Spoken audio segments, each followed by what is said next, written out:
Welcome and good evening.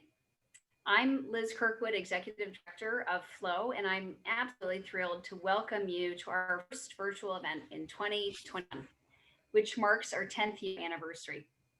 Tonight, we'll hear from award winning Alison Swan, who will join Flow's Senior Advisor and writer Dave Dempsey for an evening of conversation and poetry readings from her new book, A Fine Canopy. We are in for a real treat. Our mission at Flow to protect our Great Lakes as a shared resource for all is more important than ever before. The challenges we face in protecting these globally unique waters range from safe and affordable drinking water to groundwater chemical contamination to invasive species to catastrophic oil spill from a Line 5 rupture. But thanks to supporters and activists like you, we are making significant progress to protect the public's water rights. The governor's recent action to revoke the Line 5 easement of public trust law explains why our work matters. Launched 2021, however, we wanted to lead with art as the pathway to make sense of our world and to anchor us in our relationships with the water, land, plants, wildlife, and nature, as well as our relationship with the human global community. This is, in fact, the basis of our Art Meets Water program, which is an ongoing series of collaborations with committed and passionate artists inspired by the ability of art to amplify our critical connection to water and the natural world. Tonight, readers new and old will get a taste of Alison's work and enjoy an informal conversation with her about staying grounded and continuing to create during tumultuous times. A book of ecopoetry, A Fine Canopy, garnered this praise from environmental writer and activist Janisse Ray. Quote, "It makes sense that a terrain as extraordinary as the Great Lakes would find place in a poet as glorious as Alison Swan. I am smitten. Swan writes with bone-deep passion, astonishing clarity, and watchful, tending about life at the edge of a freshwater sea." Unquote. For me, I am particularly in love with the way Alison Swan describes her work in this moment. Quote, "Art connects us with our humanity in a way that politics and activism don't necessarily do. Every piece of art has the potential to help us re-engage with one another." Unquote. So before we start this conversation, I'd like to introduce tonight's host, Dave Dempsey, who is one of the deepest thinkers I know on Great Lakes history and policy. With over 35 years of experience in environmental policy, he has served as environmental advisor to former Michigan Governor James Blanchard and as policy advisor on the staff of the International Joint Commission. He also has worked at several leading environmental nonprofits during his career, and we are particularly lucky to have Dave serve as Flow's senior advisor for the past 4 years, providing us critical historical insights to navigate today's complex landscape for securing environmental justice and stewardship of our Great Lakes. So without further ado, I will turn it over to Dave Dempsey, and I hope you enjoy this evening's conversation. Thank you. Thank you, Liz. And while we're at the compliment page, I want to say Liz Kirkwood is the best boss I've ever had. She's fantastic. I am so privileged tonight on behalf of Flow to welcome you to this event and to have an opportunity to share an hour with Alison Swan for hearing her poetry and hearing her talk about the background of the poetry. I've known Alison for, I don't know, 20 years or more. I know her as a poet, but also as one of Michigan's foremost defenders, fighters for the environment. And in particular, she and her husband, David, have been playing a key role for many years in protecting the Saugatuck Dunes, natural areas along the mouth of the Kalamazoo River. It's really a privilege. I want to read a little bit of her biography. So much to read, so much good stuff. Alison was born in the Great Lakes Basin. A Fine Canopy is her fifth book. Her poems and environmental writing have appeared in many publications, including Elemental, the anthology Elemental, Ghost Fishing, and Here. In 2006, Alison's first book, which I loved, Freshwater, Women Writing on the Great Lakes was named a Michigan Notable Book. She's co-author of the Saugatuck Dunes, Artists Respond to a Freshwater Landscape, and co-founder of Concerned Citizens for Saugatuck Dunes State Park. She's been awarded a Mesa Refuge Residency and the Michigan Environmental Council's Petoskey Prize for Grassroots Environmental Leadership. After stints on the east and west coasts of North America, Alison Swan settled back in Michigan's Lower Peninsula, where she teaches environmental writing at Western Michigan University. So I just want to say to Alison, to you, I appreciate your taking the time tonight to share some of your writing and some insights into what's behind it. And it's always good to see you. It's just nice to see you on the screen, but better in person if we could ever do that again. So I think I'll turn it over to you and see what you'd like to do. Thank you, Dave. It's always so nice to be with you too. And thank you for that introduction. I'm a little bit embarrassed and honored and grateful. Thank you, big thank you to Liz and Dave and everyone at Flow, who even as we speak, no doubt are juggling in their minds right now various demands on their attention. They're doing the really hard and important work of advocating for the policy that our lakes need and we need as people who depend on those lakes. So thank you. Thank you, everybody who I can't see. I can't even begin to tell you how much I miss being able to look out at the people who are listening to me. I would have never been able to have a career in TV. At the same time, I'm really grateful for the way this technology makes it possible for people to gather from far-flung places and be together for a little while. So thank you. There'd be no gathering, there'd be no reading, there'd be no conversation without an audience here with us. Thank you, Horizon Books. They're our sponsoring booksellers. And I don't want to get too high horsey about bookstores, but I just want to tell you that I can't imagine my life without bookstores and libraries. And I hope you will support the bookstores and libraries in your communities. Thanks also to Wayne State University Press, who turned my manuscript into this beautiful book that I just feel really happy to have my name on. I mean, you never quite know what it's going to look like when it's finished, and I love this. So my own work in environmental advocacy has alerted me to the deep importance of good policy.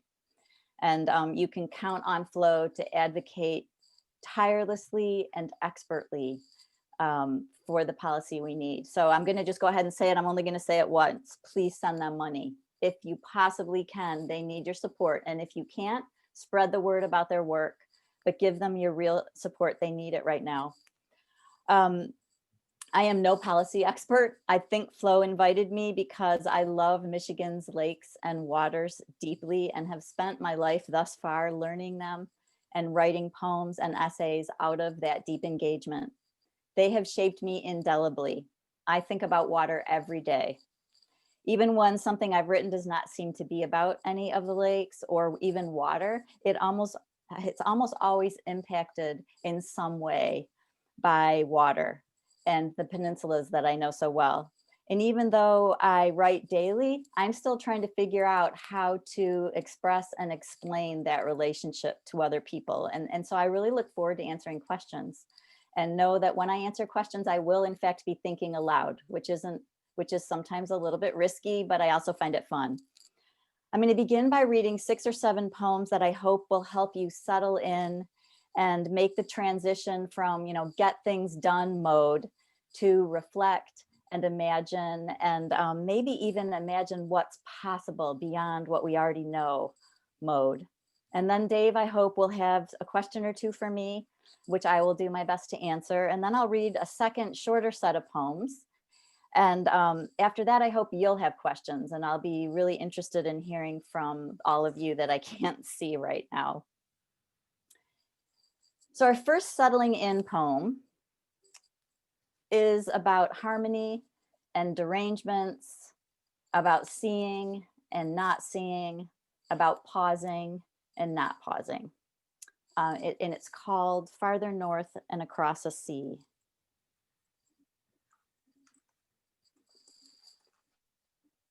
Summer, never a time of stars for me.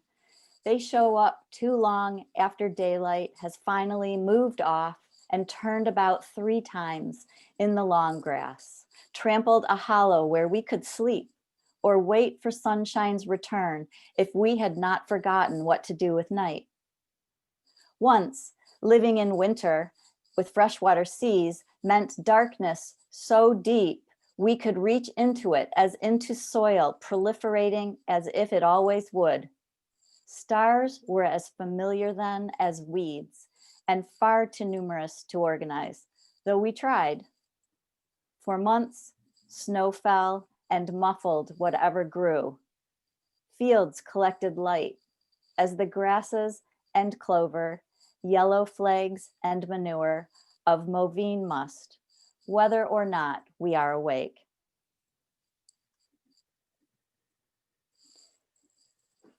Walking out into the woods, fields, dunes, beaches, shorelines, never fails to help me reset.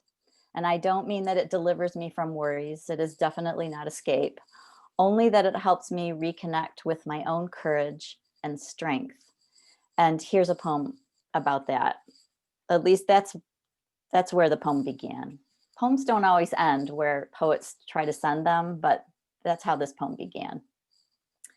Kiwa is the late, great golden retriever who was my hiking buddy for 14 years and helped me feel safe in places where I might not have felt safe. I don't think I've ever really been in danger, but she was a sweetheart unless she encountered someone who was not sweet, and then she was scary, and that was a kind of cool thing to see. Signs. Kiwa and I visit our woods. Finally, they're out from under the snow. Last year's leaves beige and veined and mostly whole. We're walking on last summer. The wind blows evidence of traffic and sandhill cranes over river water, scrub, and downtown rooftops, through empty twigs and into our ears.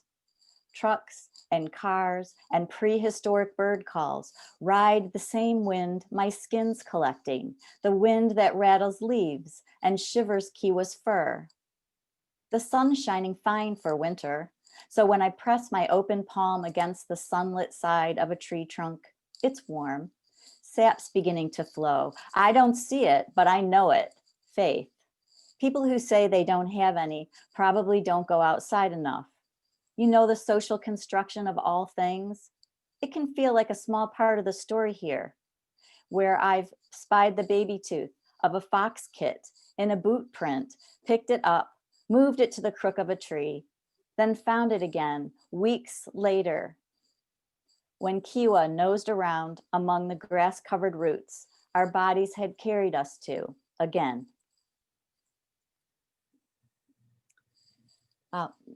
Next, a poem begun on the road, a rarely comforting, actually almost disturbing place for me, almost always disturbing place for me, especially in the 21st century.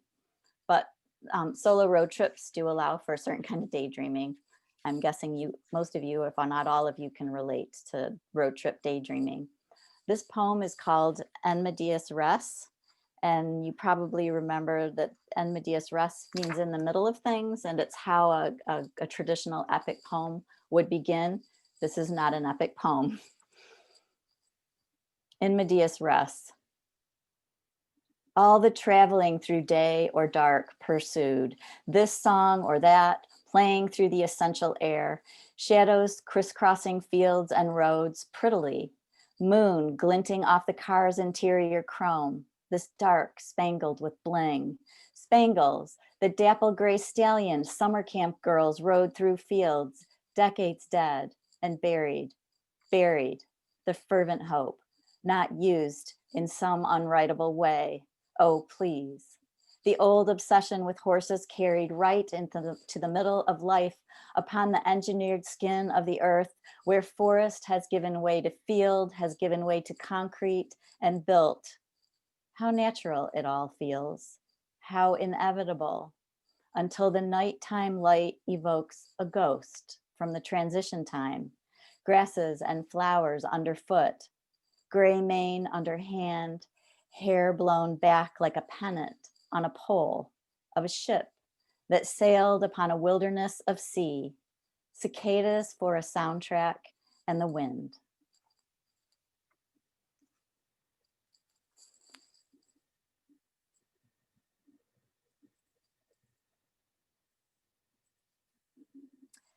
So all of the poems in A Fine Canopy were written before the pandemic. The book went into production before the pandemic started, but I'm going to read a little short poem that feels to me like, I don't know, it's just a little flight of imagination in search of equanimity. I guess that's what I'll say about it.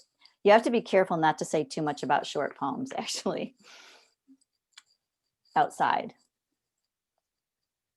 Snowplows pass on the road. She can feel them in her bones like the vibration of the furnace.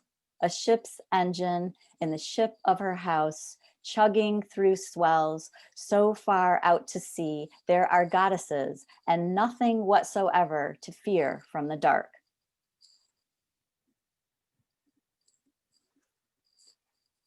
I am going to close this first longer set with 5 poems.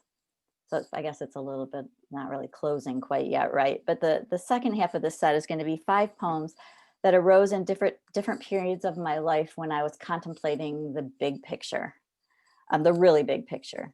And I hope that each one of them expresses the comfort I take in the ongoingness of life on Earth, the comfort in that mystery, the mystery of life.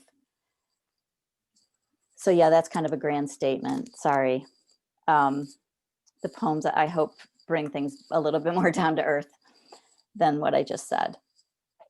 Sand Key. I jump into a school of sergeant majors. The yellow and black striped discs of their hundreds of bodies fall and rise and shatter sunlight. Gulf opens from surface to space. Barracudas hang in the air and watch. Barracudas hang in the water and watch as if it's air, and they're raptors. Perhaps they name us. Without preference, clear, cold March water buoys us all.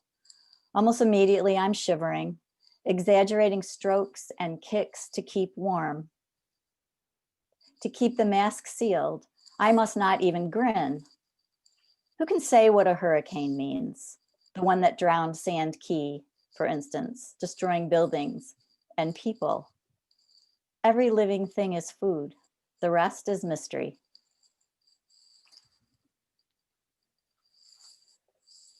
After the flood. A harvest moon obscures stars and makes new ones in the hoarfrost. I leave them uncharted and step from the sidewalk into the floodplain's mud. A few weeks into receding waters, the park is already bulldozed clear. The river's arranged itself among riverbeds and roots. Alluvial, delta, silt. Words I need to remember. Arrive with the sounds of traffic. I find a stick to scratch notes into muck, nearly frozen with winter. The pen catches on acorns, clotted in tire ruts, each battered kernel holding a tangle that might throw out roots, branches, leaves, another constellation. When I lean into the wind, it holds.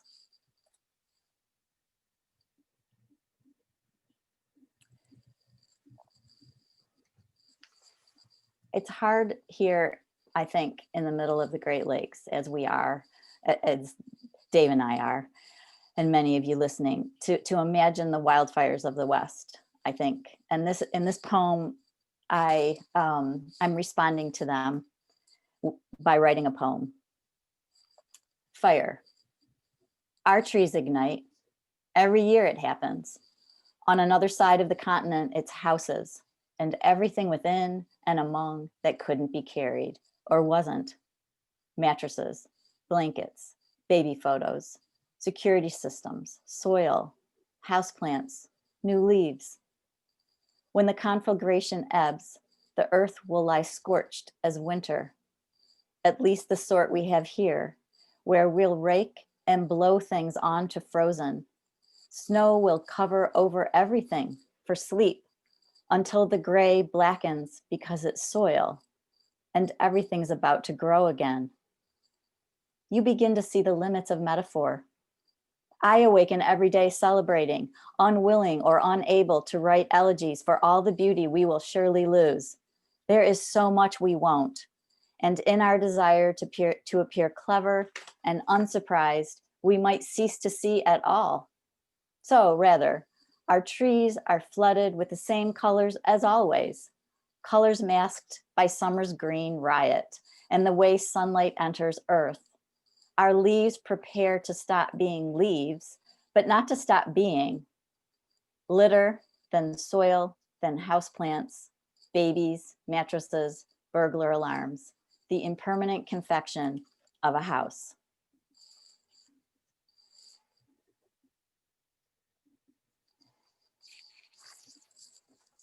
The next poem is going to take us to our border with Mexico. I learned from my colleague about a community of migrants who live in houses they have built on top of a dump. And the poem is called The Dump at Ciudad Juarez. They left home because they wanted to live. Now, day and night, the earth on which they have built new walls around their beds and chairs, family photos and statues of saints, shifts and shifts again. Sleep lowers mothers into putrid gaps that swallow children. Mothers dream of trees, holding their sons and daughters high above it all. In dreams, babies change to birds. Mothers lay their kitchen tables with meals and invite their neighbors in. They offer drinks of water. They receive drinks of water. They are planting gardens. Pathways form in the dirt. New house to new house to new house. Everyone stands upright, pressing crowns hard into the clouds. Mothers lift and lower their wings and lift them again. Roots work their way through the waste.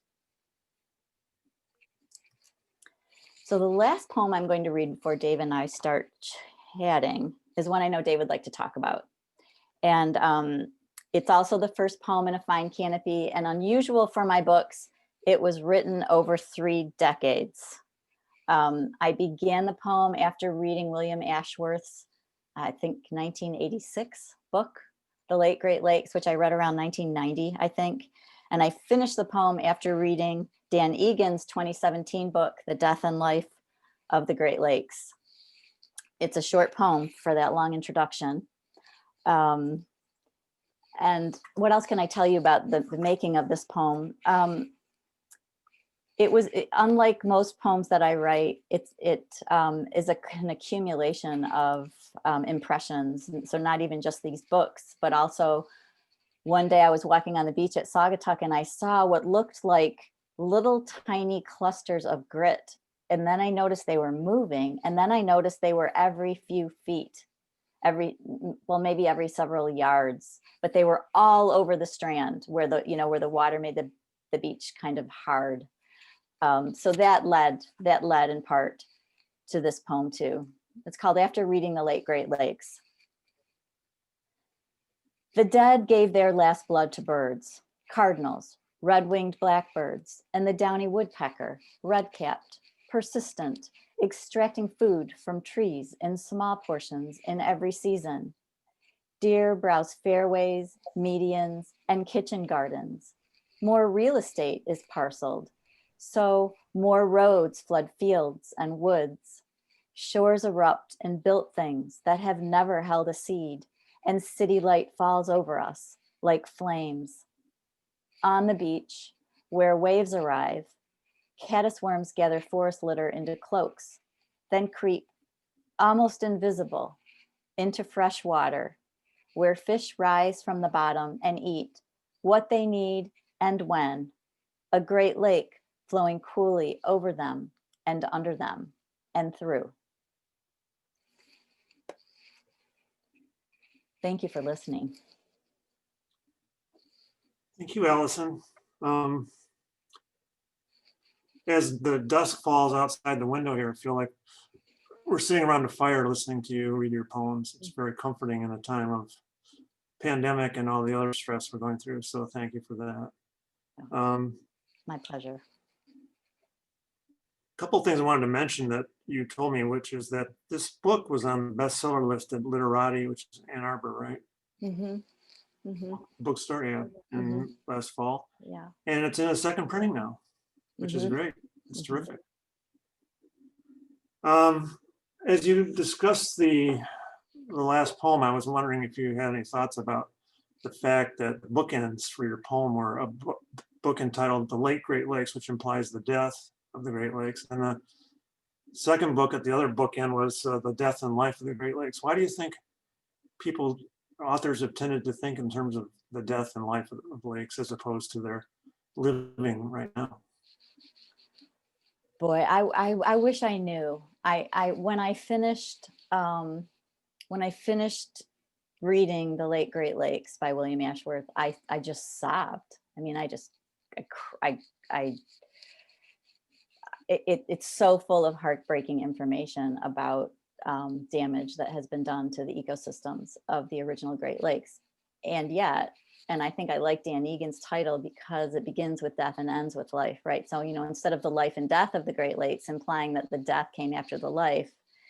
And I like the way it suggests, okay, William Ashworth, the lakes were in bad shape, but now there's a life to them that may be different, but it's still a very real thing. So doesn't it just feel more real to think about the lakes in terms of the life that they support rather than what has changed about them from the way that they used to be, I guess. I don't know. I don't feel like I've answered your question very well. No, that's a good answer. Of course, as a wannabe writer myself, I'm curious about your writing practice. You're sitting in your writer's shack, I believe, or writer's den. So can you just talk a little bit about the surroundings you're in and how that helps you write? Well, this is a great opportunity for me to hold up your book and say, there's nothing wannabe about Dave Dempsey as a writer, right? Jeez. That, everybody, you want to read this book. But it's fun to talk about practice, and I like to hear others talk about their writing practices. So maybe you'd indulge me. Let me talk a little bit about mine, and then maybe would you be willing to talk a little bit about yours? Sure. I have a very strict practice that I have now cultivated for a long time, and that is in the morning before I do anything, I sit down with a cup of coffee and my notebooks, and I don't go online, and I don't have my phone nearby, and I don't open my computer unless it's to use a Word document, and then I turn off my internet connection. And I have found that by doing that, I keep track of ideas that I've had in that quiet space before the day has rushed in. I remember ideas I had the day before or the day before that. I don't do a lot of revising during that time, although that's a practice I'm cultivating. And but I would say equal to that kind of very specific logistical practice is my rambling. I'm an inveterate rambler. I must ramble. It is essential for my writing life. And I have had numerous problems with my feet and legs over the years. And I have often said, if something ever happens to me and I can't walk, it's going to be hard for me to transition to figuring out a way to cultivate poems and other writings without walking. So, and there's something, this is an age-old thing, right? The walking, the rhythm of walking, it really suits our mammal selves and the way our brains work and the way our senses and our brains interact with one another. So I guess what I'm going to just suggest to everyone who doesn't already do this, try walking, try rambling. And I don't mean like power walking. I have a friend who fierce walks, and I just love that. You know, she does it to process negative energy. That's really great. But it's really the rambling, the sort of coming to a corner and then deciding, I think I'll go in a different direction now. So that's part of the answer to my practice as a writer, at least. How about you? Well, I think totally different. I used to be an evening writer. I'd go home after work and say, I've got to do 1 hour writing, or at least sit in front of the keyboard, maybe for an hour. If I can't write anything, at least I had to have the discipline of trying. But usually something came. But now I'm much more of a morning writer like you. I have the clearest head and I think the most connection to what I want to write about in the morning. After that, things get just too crazy. So it's a daily practice, although lately I haven't been practicing quite as much. It's a little difficult with the world circumstances right now. I don't know if you found it hard to write with everything that's going on, but I have. I fluctuate. I can be really, I can go through periods of being really prolific and then periods where it just feels like, why, like they're like, I don't know, we should all be in the streets. Sometimes it feels like to me to be a little dramatic, but some days it really does feel like every single American should just walk out of their house and say, I refuse to do another thing until something gets fixed, you know? But it also, writing keeps me from going too far down that melodramatic road, I think. And yeah, so I feel lucky to have it in my life, actually. Both reading and writing are large sources of strength for me. I see we have a question, which I'll pop to you right now. It's from Fleta Brown, and she asks, do you take any notes while you're out walking? Hi, Fleta. I learned something really wonderful about Henry David Thoreau. He used to take heavy sheets of paper, fold them up, and carry them in his pocket when he was out rambling and make little notes on them. And the reason I say I learned something wonderful about him, because in my younger mind, I imagined him like writing those incredible journal entries while he was wandering. I never thought it through very far, obviously. But that is something I've always done. And there's a poem in A Fine Canopy, and I remember very specifically the walk and the notes and the folded sheet of paper. And this is 20 years ago, probably, that the first notes happened. So yes, Fleta, I do take notes, and I take them on paper with a pen. I often don't take notes though. So it's not something that is always a part of a walk, but it is regularly a part of a walk for sure. So maybe we should get into your second batch of poems, and then meanwhile people can line up and pose questions, and we'll get to as many as we can. I wanted to read at least one poem that I consider to be a nature poem, even though it's, well, even though it's about people, I believe that people are naturally occurring organisms. So, and some people have wanted to argue with me on that, but maybe one of you too. But it's a poem called Catalog, and it's one of my longer poems. And I'm telling you that just so you can kind of mentally prepare yourself to focus for a little bit. It's long for me. It's not a long poem. It's 3 pages in the book. Catalog. Oh, and one other thing I wanted to say about this, just because I don't want to assume that this is common knowledge anymore. Library, when you would go into a library and want to look up a title, you would go to it was like little mini drawers, wooden drawers, usually full of cards that would have the information about all the items in the library on them. So you would literally flip through little note cards in a drawer. And so libraries were full of these little miniature dresser drawers full of cards with information on them. And that was part of my college experience, even though they were just on the verge of going away at that point. Catalog. Look at her, utterly flat-footed on library tile between card catalog files and plate glass windows turned mirror by the night, reflecting row upon row of little wooden drawers with tiny brass pulls and frames holding wee paper labels marked, for instance, AA, AB. Look at the beige linoleum so highly polished it reflects every lettered label, and her shadow self standing flat-footed, imagining she pulls Jude the Obscure from the blue knapsack, tears out a page, then folds it in half, in quarters, then eighths, each crease seated with words.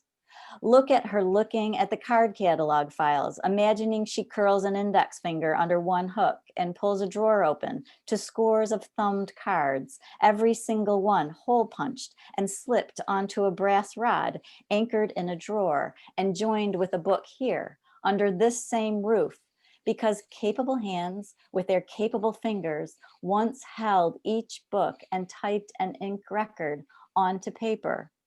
This is how we indexed records of our knowledge, and this is where we arranged it. And this is where she ran into him, finally, and he ran into her, brimming with unuttered words and hauling a knapsack, heavy with books and papers, through the corridor between cards and windows, reflecting the two of them standing right where she was considering flipping a drawer of cards forward and dropping one folded page into the space. Look at her stopped, knowing the concrete planters outside the windows were growing shrubs simply from dirt, and fountain water climbed into air. I'm noticing this from far in the inscrutable future, because this is where I was walking, and he was walking, and she was walking with him, and we all stopped together on the polished linoleum in front of the mirrored plate glass and rows upon rows of card catalog files, where my whole body relaxed into the same goddamn space he'd left it in over and over. My heart really rather suddenly feeling like a peony bud, my chest too small to hold the blossom it would become, because when they stopped, he put his hands on her shoulders and his eyes on mine. Look at the three of us, standing next to the calling cards of countless books, packed into dark wooden boxes, the page from Jude almost left in the one that happens to be the one that's never opened again. My fingers already preparing to stop a certain kind of touching forever alongside an index of practically everything important that's already been read.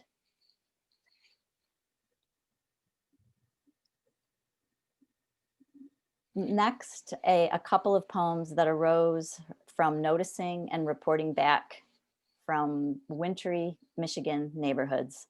It seemed like maybe some time spent in winterness might be nice today. The first one I'll read is called Some Things I Needed to Know.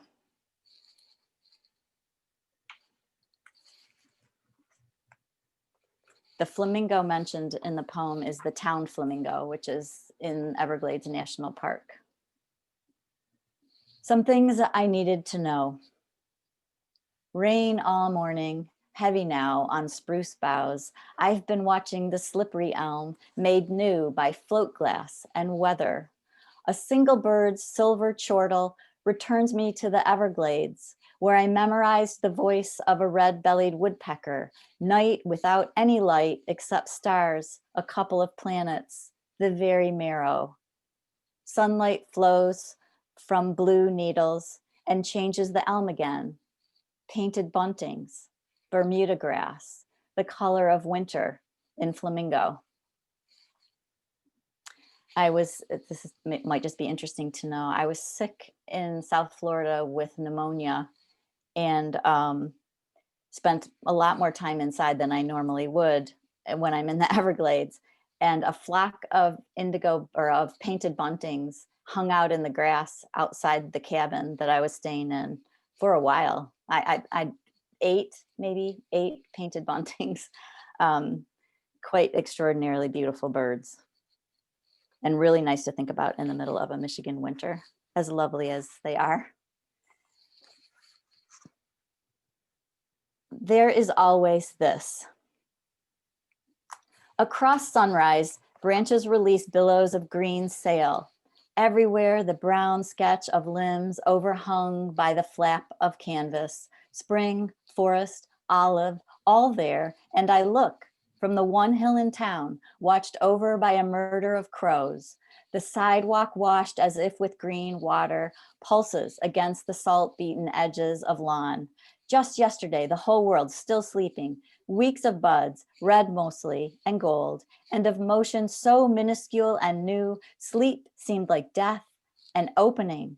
Silver sky, not gray, slides among the solid birds, lifts a few feathers, and catches the snap of sail, everything touching and being touched. It can happen this way. A whole neighborhood reanimated, twigs and last year's leaves gather light, black crows most of all, each one pulling in rays, holding on.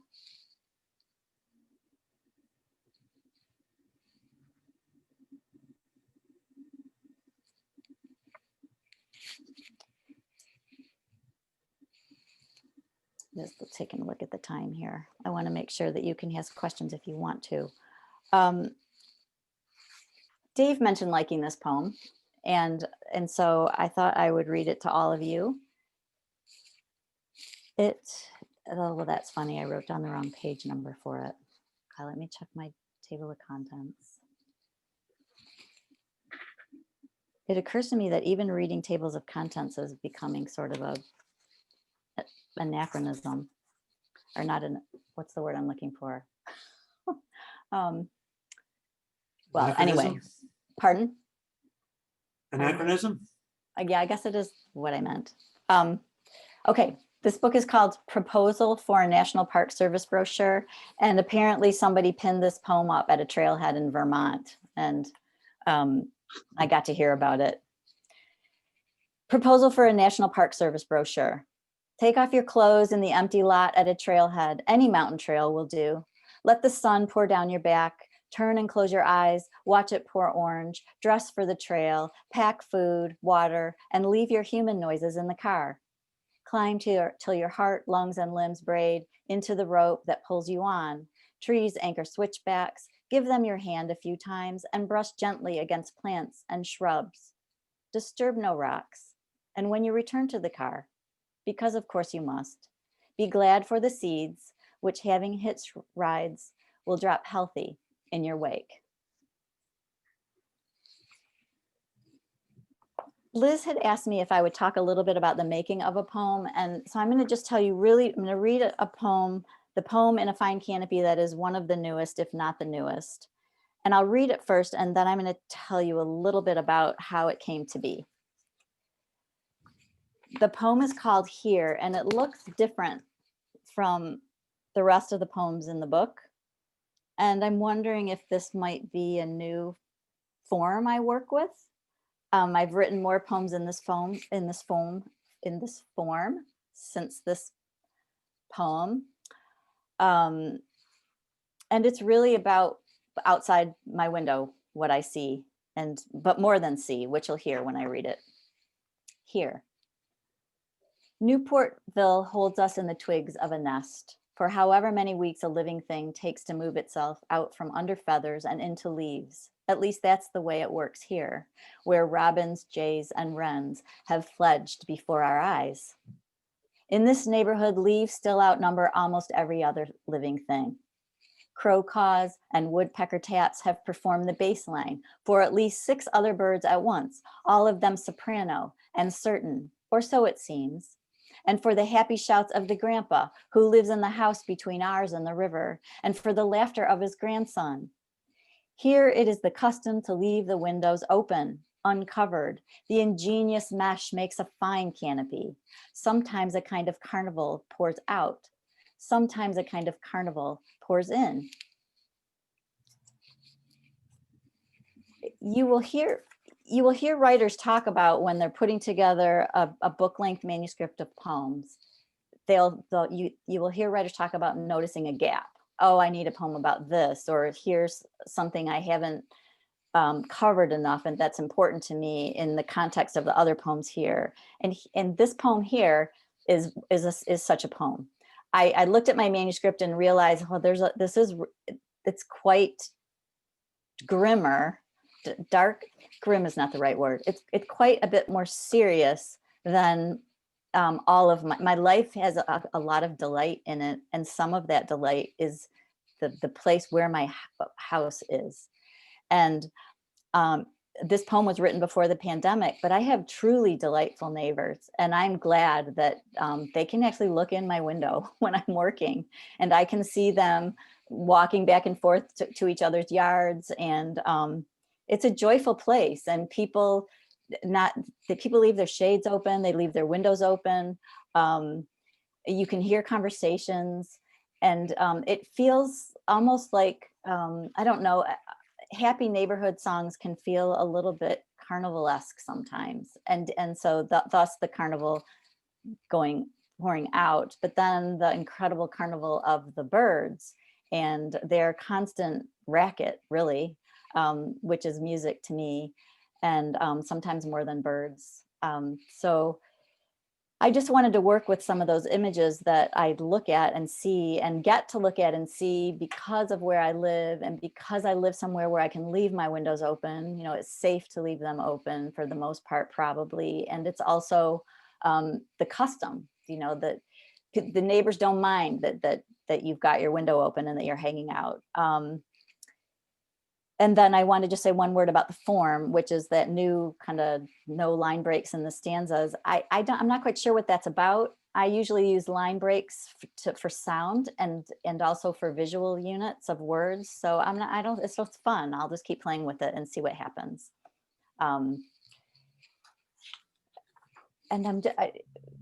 Dave, should I read one more poem, or should we pause and field questions? I would love it if you would, but we've got 6 questions, so maybe we can get to those. Okay. Is that okay? Skip around a little bit. The one that I most want to ask you right away is from Ellen Stone, and she says, "I'm impressed by your sense of optimism, even in the wake of how much stress the natural world is under. Do you think of yourself as an optimist? How does writing assist you in terms of hope?" Hi, Ellen.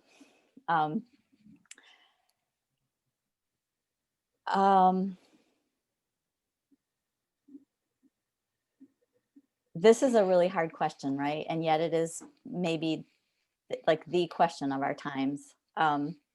There's no way to be engaged with natural systems right now without feeling the stress and the pressure and the change. And I stopped being able to read the weather in Michigan 5 years ago, and turns out my chemistry colleague tells me, yes, in fact, that was the turning point when things really started to kind of get deranged.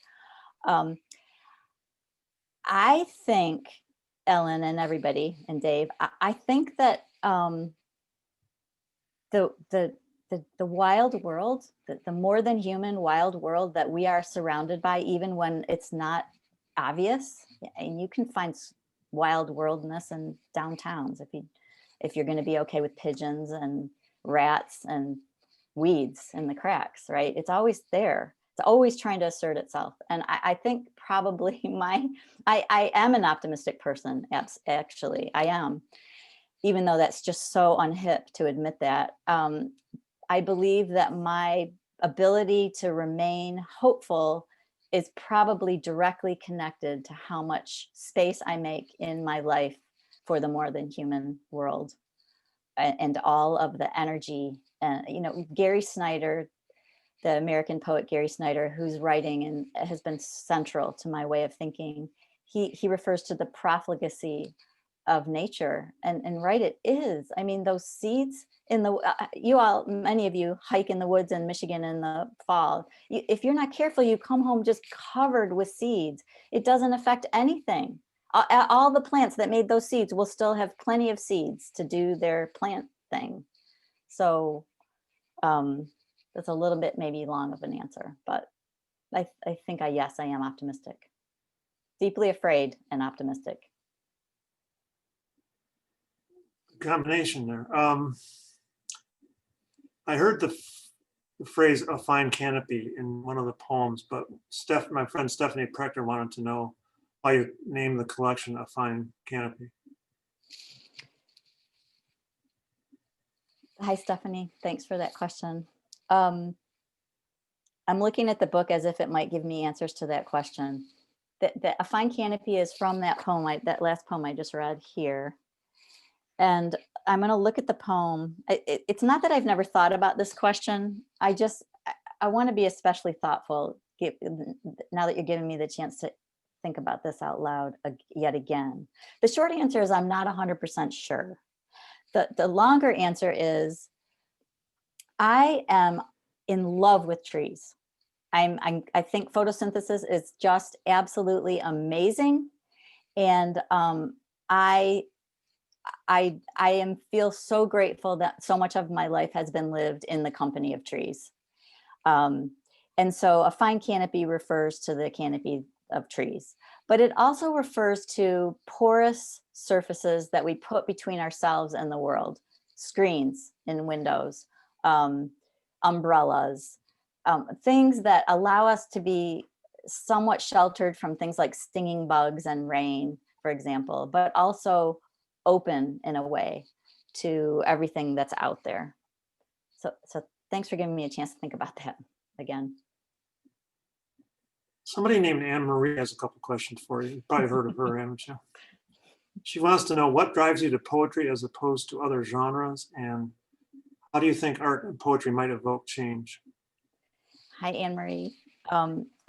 This is such a great question coming from Anne Marie, because it gives me a chance to thank her for something I heard her say once about the difference between prose and poems for her. And maybe it wasn't the difference, but Anne Marie, you said that for you poems are kind of placeholders, and I'm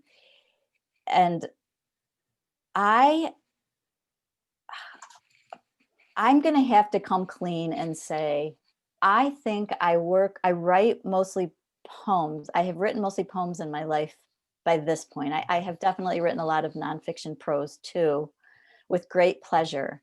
But in the same way that I am in love with leaves, I'm going to go ahead and say I am in love with line breaks. I am in love with white space and the way that you can use lineation to expand what a poem, what a collection of words is doing. Now, I can't say that without immediately remembering, but I just read you a poem that didn't have line breaks. So, and then the last part of your question, I want to answer it because it's important. Dave, do you mind just repeating it to me again? Sure, just I have to scroll back to it. I'm looking at all the other good questions. We're getting a lot of questions here. It slid off my screen. Just a second. I can't find it in the list here, but maybe it's in the what drives you to poetry, and how do you think art and poetry might evoke change? Thank you for finding it. I really wanted to hear it exactly the way Anne Marie asked it. I have had moments in my life where I felt really, I had really grand expectations of what art could do. In other words, I have had times when I thought art can change the world. Art can elicit the kind of awareness that we need. And I'm just going to be really honest here and say, but then a lot of people loved my book, Freshwater, and then voted for people who are destroying what Freshwater bears witness to. And that just sort of devastated me. I mean, I hate the idea that somebody could read that book and then not vote in a way that protects what's special about Earth. So now, and it's much more complicated than that. That was just a specific example. Now I feel a little bit more like what poems and other kinds of art can do for us is they can help us to reconnect with our best selves and stay mindful of the importance of self-awareness, being reflective, pausing, not always rushing, not always being externally focused.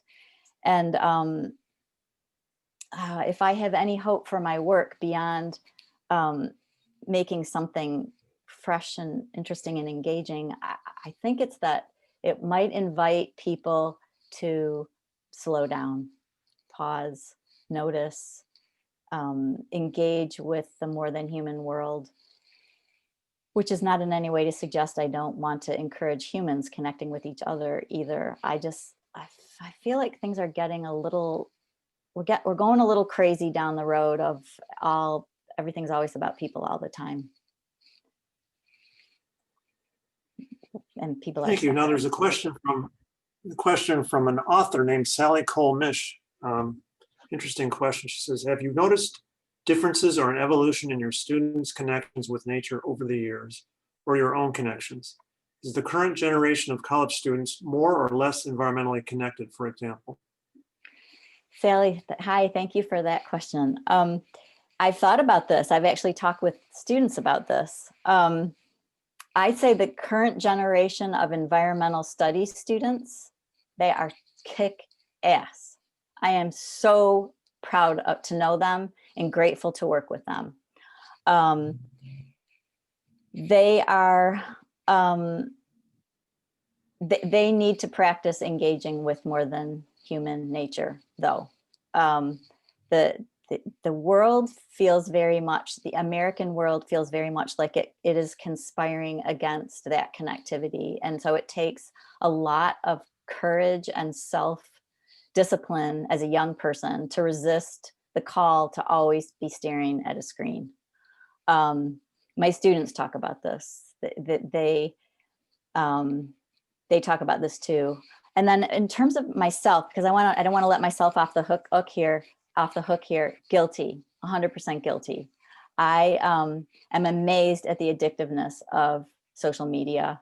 And I just said the other day to a friend who was saying, are you on Pinterest? Do you do Pinterest? And I think it's cool. I think it's interesting. I like the sharing of creative images there. But what I said to my friend was, I feel like I'm brain damaged from being on screen so much. And I mean that jokingly, of course, but I also mean it somewhat seriously. It takes a real, I have to be deliberate about breaks from screens and going outside and being in the world that's not online. There are lots more good questions, but we only have time for one. It's a pretty interesting one. Laura Donnelly says, thanks for the grounding reading. And then she says, I know some folks draw distinctions between nature poetry and ecopoetry. And I was wondering if you have any thoughts on how such terms work, or perhaps more simply, what makes something a nature poem for you as opposed to eco or environmental, etc. Hi, Laura. My thoughts on this are very much informed by Lawrence Buell's book, The Environmental Imagination, which I highly recommend. It's old.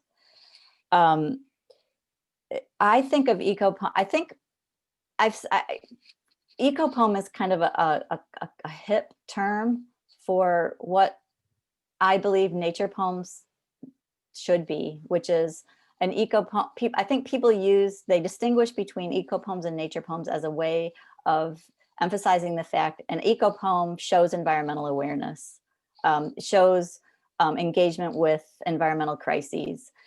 But I don't know in the 21st century how a person could write, I'm going to go ahead and say real nature poems that are really about nature right now. I don't know how you could do that and not have them also be eco poems. I think, and I'm actually still thinking this one through. So thanks for asking this question. I'm still thinking about this one a lot, and I will continue to think about it. Maybe you and I could have a conversation about it someday. I would love that. I don't really think of myself as a nature poet, but I guess I am. And I've noticed my students. Okay, so back to students. I know that we're at the top of the hour. Let me just say this really quickly. I noticed my students using the word nature a lot, like nature with a capital N, more than has been common in, like, say 5 years ago. And of late, I've been thinking to myself, we may need to reclaim this word, nature. So yeah, I will continue to reflect on that question. It's a good one. There are 4 or 5 really good questions left, so I may see if we can email them to you and get some answers, and we'll see if we can post them someplace. I don't know where it would be, but if you don't mind, we'll try to. I would be so happy to do that. I would be honored and grateful. Yes, that'd be fun. Thank you.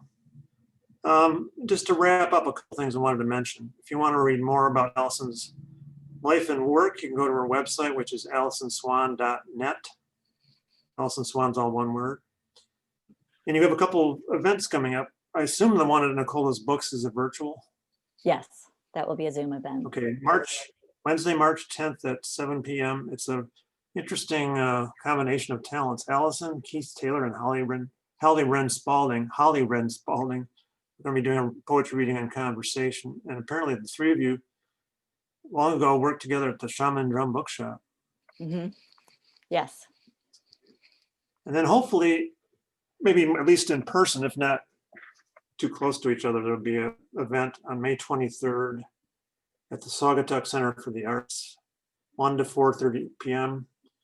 for Alison, outside and physically distanced. It's at 1 p.m. You'll be joined by, is it Jack Riddle or Riddle? Riddle. Riddle for the reading and conversation. Also, for those of you in the Traverse City area, Horizon Books has a good number of books of Fine Canopy, so I'd encourage you to go there. They've got at least 25 that I'm aware of, so hopefully we'll sell those out. And that's about it. I'm really sorry that we only have an hour because I'm just starting to relax and really get into everything you're saying. So next time we'll book you for 4 hours. How's that? And let me just say that thank you, Dave. Thank you so very much. I know, and it leaves me having to rush my thank yous and wanting to rave more about your book. And thank you everybody for listening and for being here and for continuing to believe in the value of pausing to talk about what we're reading and thinking about and noticing out there in the world. And if you put a pen to paper yourself, keep doing it. It's never a waste of time. Even the busiest environmentalists in the world have to pause. And so I'm just kind of making a plug for just pause and notice. We've got Carolina wrens nesting on our back porch. And so they kind of call me out of my busyness thing because they really are loud when they've got a nest going. I'm going to take the prerogative as the host and ask you one last question. Your last answer reminded me of it. What are you reading right now?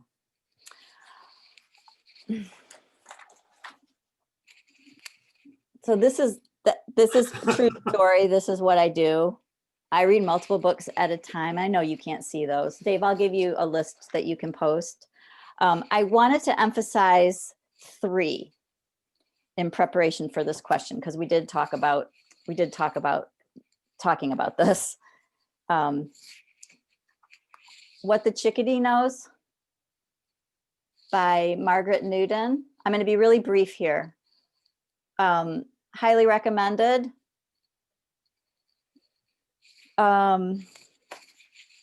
Words in the Morning Time by Robert Hayden. Highly recommended.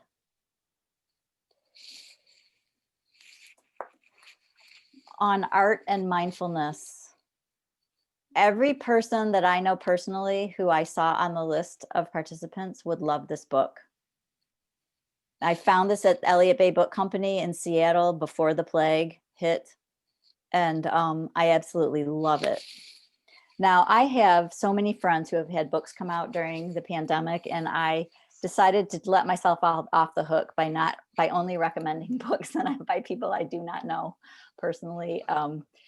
But there is a lot of really good work being published right now. And so I guess I would just also encourage you, if you don't already have the habit of checking in, find a way to find out what's being published right now. You can go to bookstore websites. Oftentimes they'll have staff recommends.